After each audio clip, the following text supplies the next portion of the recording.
بابي شهيد سرحد نافي مي محمد داوي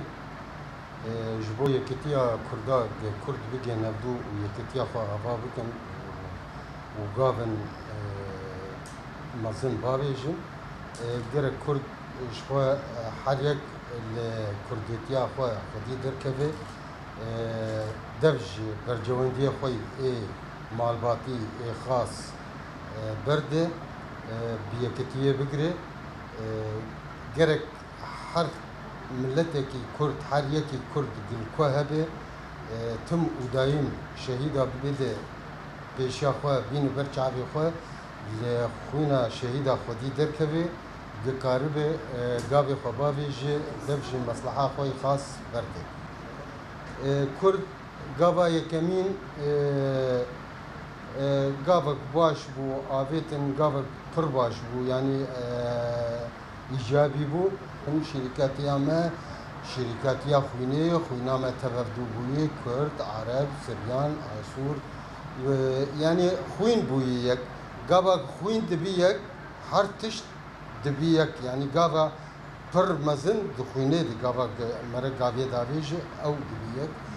جبو قال لي كرد ام ديفيجن يكتي فرباشي اللي يكتي اخو خدي دركفن غافي بيج دبافيجن نقوتنا دف تاني بيجن ام دخوازن يكتي جدل راس ودرست نزيكاتي الهبد نادم سلطان سعيد دايكا شي قهرمان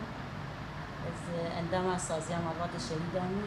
شكاري تيسر لنا بيرادبن يكيتي براستي اف بانجك جلكي باشمو دما مظلوم عبي اف اغاهيدا براستي جلكي وقدا مغلبات الشهيدة خاص جلكي كيف عملتي و اف يكيتي تشيببي وان شاء الله هو تشيببي وبانجا ما جحر كثير جهاي و يكيتي اخو خورتر بكن يعني وقت بيك هاتي فر تبعي نتاني كرد بيك هاتي فر تبعي كأم دستي هك بقرن براستي يكيتي بيشيا فساد دقره بيشيا شر دقره بيشيا حد تشتي خراب دقره وقت مروه بيك كس نكارب مرو وقت يكيتي چه ببي براستي خونا شهيد العردي نامين شخو بانگا شهيد جي افو شهيد جي دسبيك جي دماغ شهيد دكاتن جي ايه عولي جي دقو برا ام شهيد يكيتيه ام شهيد براتيه يعني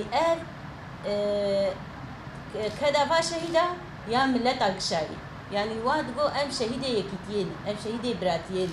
ام فيد بيجن نخوينا شهيده بعد دهرنا ويشاغينه ارزانن خوينا شهيده بعد النار وقت ام ببن يك وكداوان وخوينا وا تعبا بعد النار بانغامه جحر كردكير هي جو إلو دسي خو بهردن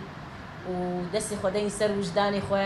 هف قاسخورت شهيد كتن جبو يكتيه جبو براتيه